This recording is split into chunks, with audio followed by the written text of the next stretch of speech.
Good morning. Good morning. What is going on? It's 3:09 a.m. It's a Monday morning. I'm on my way to the gym right now, just adjusting a couple things. And last night, I tend to have these random conversations that to some might appear to come out of nowhere. Like, hey, where did this conversation come from? Why are we talking about this? What brought this topic up? And I said to her, and it's probably not an unknown fact. I probably didn't discover the cure to polio with this, but I brought it up because it's good to be reminded that sometimes things are going on around us, right? There's situations that are popping off, and when we look at it, we're like, wow, why, like, God, why are you taking me through this? Like, why? I want you to keep something in mind. Delayed does not mean denied. God's plan it's pretty perfect. It really is pretty perfect. Even with finances, He never gives you more than you can handle because it typically creates more of an issue. You ever gave somebody an injection of cash and noticed how crazy it got? You know, a tax return come in. They start acting like they don't know nobody when they owe debt. They're out of integrity. They start spending above and beyond what they normally would with a regular paycheck. Lack of discipline, financial knowledge, right? And those are just small injections. That's a once a year injection, and you still can't manage to hold it down or keep it together. Small injection. Imagine you got the injection that you think you really want. You're not ready. And I say all that to say that delayed doesn't mean denied. It just means maybe you're not ready. Let's assume God's plan is perfect. He understands already where you're going to be at. So He has the prize in the present waiting for you at that point. Therefore, you can enjoy it the rest of your days. But we have a tendency to look around when things start happening and automatically assuming that it's your lesson. There's things that go on in my day-to-day life right now where I look around, even like, let's say real estate transactions. Let's say I have a client who is always saying, it ain't gonna work out. You know what? I'm not gonna be able to buy this house. We probably won't get it. This is probably a waste of time. We should probably just go rent something. Fully pre-qualified, ready to buy. Everything's good to go. Got me on your team. I'm full of faith. I know it can work. But you got the Debbie Downer saying, it won't work. It probably won't. You know what? We tried this before and, it just didn't work. And they don't know that they're speaking that kind of life into the transaction. They're speaking that kind of life into the destiny of the outcome. And I could take it as, man, this deal it's not working. It's not going together, as if something I'm doing wrong. But you got to understand something. If it doesn't work out, it wasn't necessarily that it was your lesson. It could have been the lesson for the person right next to you for them to have faith. Because as many times as I've had that happen, I keep saying, hey, we'll get one.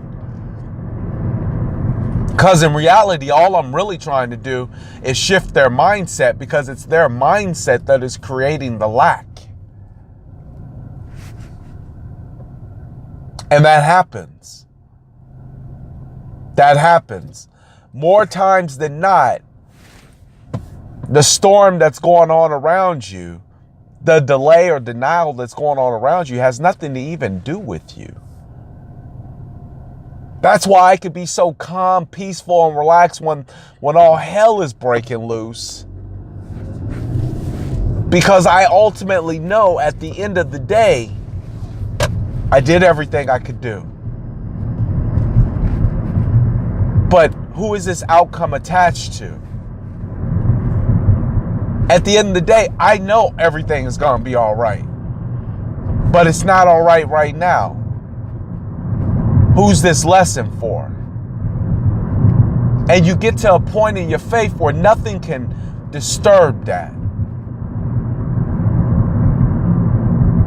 And you can find calmness inside of the chaos, and you can look around and you can say, I don't think this one's for me. And even if it is for me, I'll be obedient and I'll do as it's asking me to do. I'll exercise my faith. I'll stop living in scarcity. I'll stop living in lack. I'll move into abundance. I'll move into a it can happen attitude. Sometimes we're taking on the things that are going on around us, and in reality, it really ain't for us.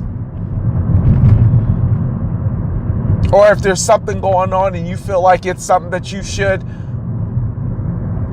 maybe change your approach, adjust, make corrections.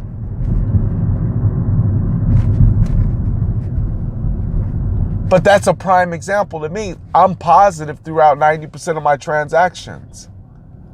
I know it will work out. Maybe it won't work out with this house. Maybe that's not your house. See, that's the kind of client I love to work with, especially when we write an offer on a property and it doesn't work out. They say, maybe this wasn't our home. Not only does that encourage me to go after it even more,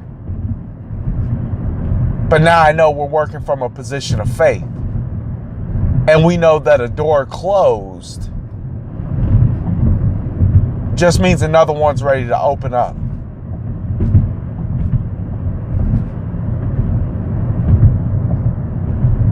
You can't be the victim forever.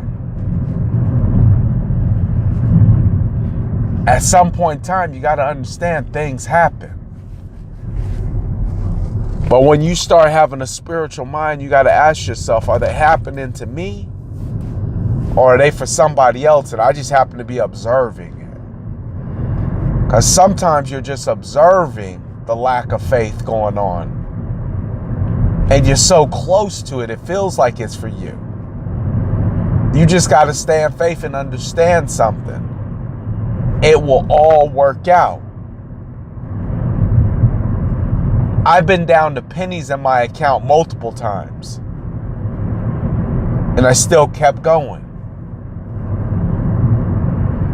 And then I've seen my account when there was lots of money in there. And I may not have done the right thing. And then I made corrections. Course corrections. And fixed it. And got back on the horse. You have to always stay in faith. You have to always believe that what it is that you're going for will happen. There's no alternative.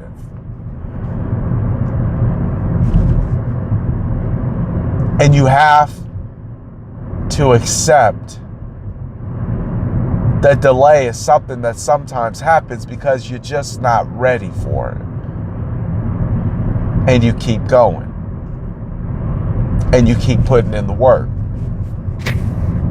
And you keep being persistent. And that's how you get to where you want to go in life.